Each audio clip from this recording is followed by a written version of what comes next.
7? I think we're up to 7 now. Man, I'm getting carried away with these. But guess what?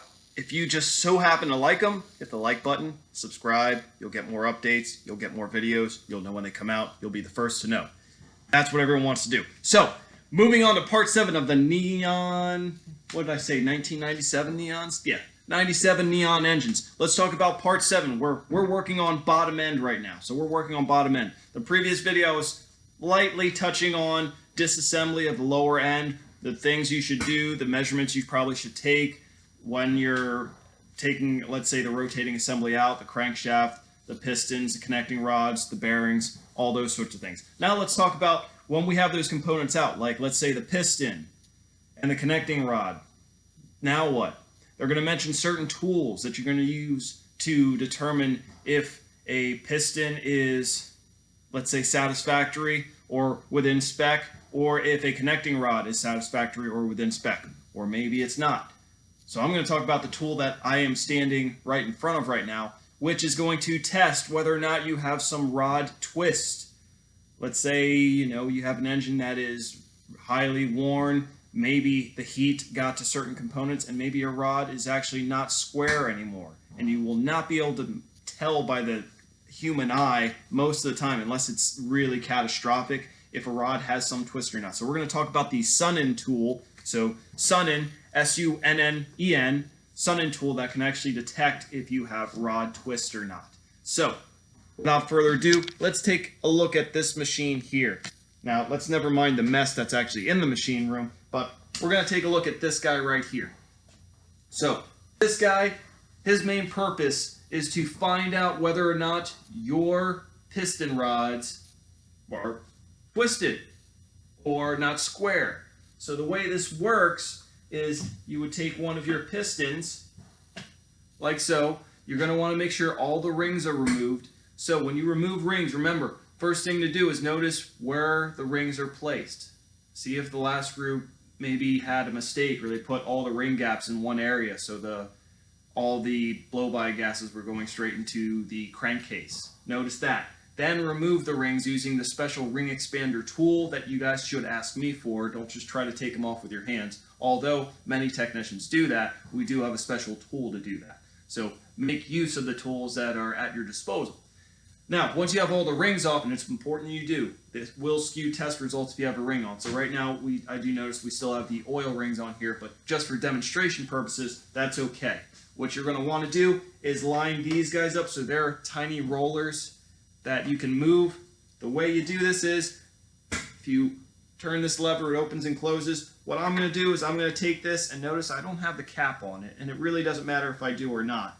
But what I'm going to do is I'm going to put it to where those bosses that are right there hold the ring as such. So these are holding this whole entire connecting rod just like that, and the piston can kind of do whatever it wants in the meantime. That's okay.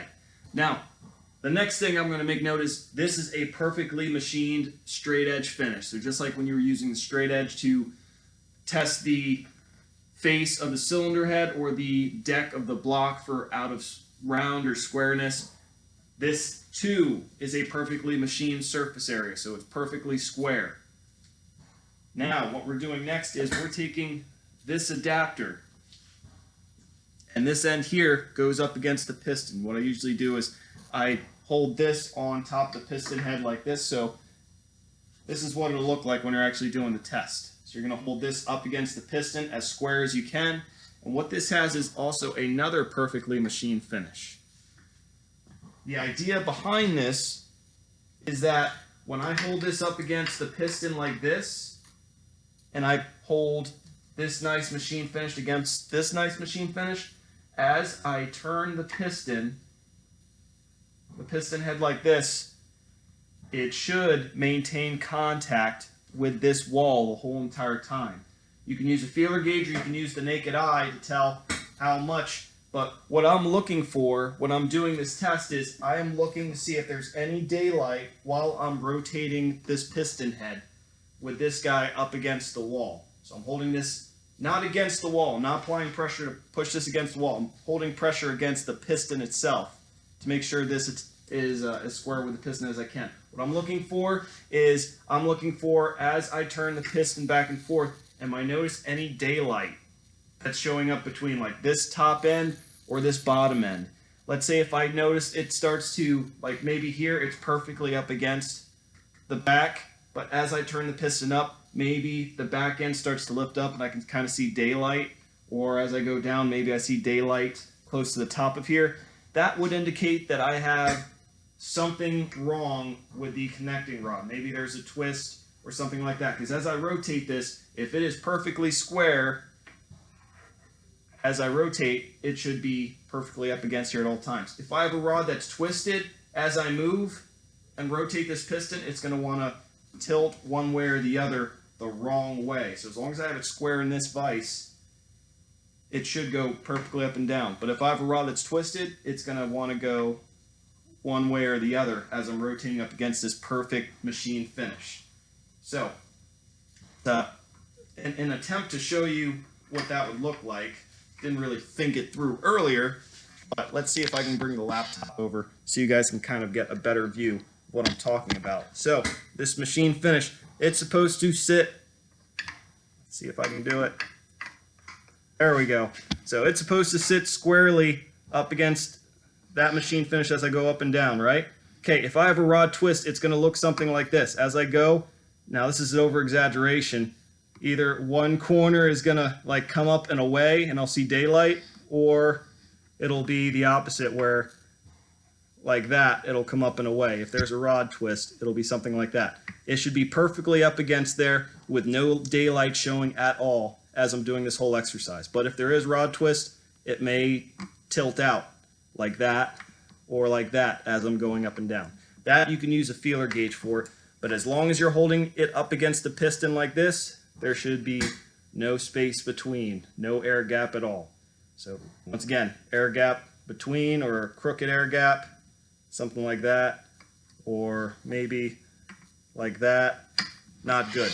So that's how this tool operates, this Sun-In tool. So I'm going to put you guys back on the platform. And hopefully that explained this tool enough and what you're supposed to do with it. Now, some of the other tools you're going to use, like behind me, for measuring other strength of piston rods. I'll let you guys see if you can figure this one out on your own. But this is pretty much a vise to hold the piston head in. Let's talk about this guy. So this guy right here, let's say we're trying to get the perfect ring gap. So we're talking about getting the perfect ring gap in a cylinder bore. So what you can do, if you're trying to measure that, take the rings one at a time, put them in the bore, use the head of the piston to kind of square them up at the top of the cylinder bore, and then take your feeler gauge and measure what clearance do you have at that gap. If it is too small of a gap, that's where this tool comes in handy. If it's too big of a gap, there's not much we can do about it. We can't put material back on. We're just going to have to write, hey, it's oversized by this much, so I'm expecting a little more blow-by or, you know, less sealing compression just because of that. But let's say if we're taking material off of a piston ring. So let's say if I have a ring right here, right? Here's what I can do with this tool. Okay, with this tool,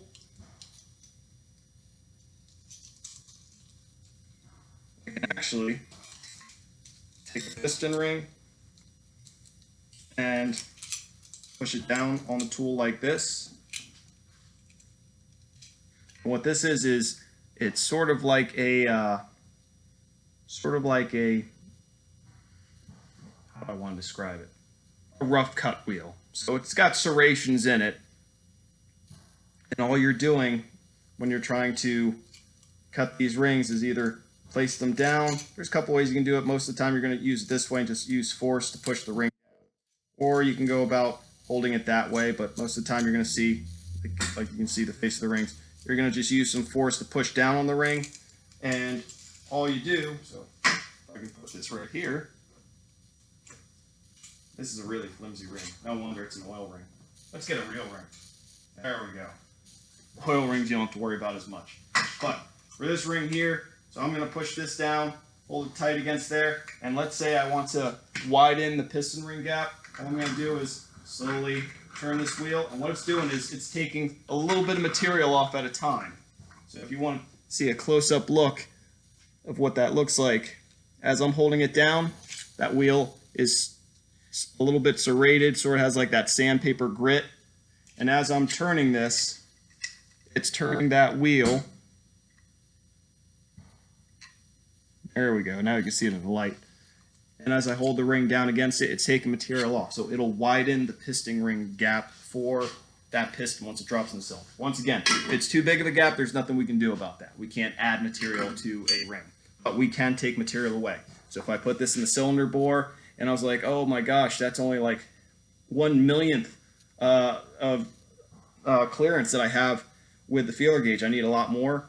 You can take one of these tools and actually manually take material off between where the gap is, and that'll actually widen the gap once you reinstall the piston ring back in. So once again, when you're measuring piston ring clearance, all you have to do is take it, push it in the bore, take the piston, flip it upside down like this, no rings are on it, and you can just tap it and it'll square it up inside the bore of the block. So take it, put it in, square it up, because you can't have a ring like this inside the cylinder bore and expect to get a good reading. It's got to be perfectly straight and square.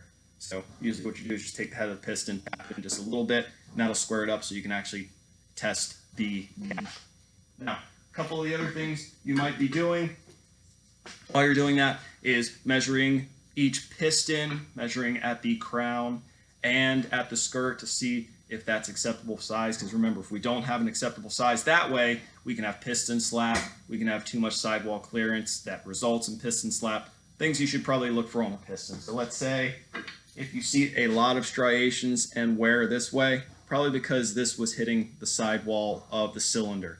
So make notes of any of that if you see any of that, and then double check your sidewall clearances. Is that a problem, or was that previous, or is that just something that's normal wear? Now, the next videos are going to focus more on the reconditioning when we're ready to start putting stuff back together. So, for the things that we're going to talk about when putting things back together, we're going to talk about, let me see, where is one? Oh yeah, right behind here.